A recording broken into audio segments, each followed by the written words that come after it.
На 21 и 23 март екипи од комуналното јавно предпријатие Водовод од Кочани и Центарот за јавно здравје од Кочани извршија вонредна општа дератизација во која беше опфатена канализацијската мрежа со акцент на различните места каде што постои можност од присуство на глодари во општината. Водовод претходно ги воспостави законски пропишаните заштитни зони околу бунарскиот систем како основен извор за водоснабдување на Кочани и околните населени места. Заштитена и контролирана е и околината на резервоарите по зони на притисок, пошто е извршено чистење за заштита од контаминација на глодари.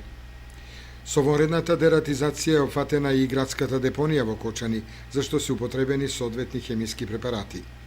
Дератизацијата е извршена согласно заклучокот на Комисијата за заразни болести при Министерството за здравство и по барање на градоначалникот на општина Кочани по поплавите во Кочанско одминатиот месец.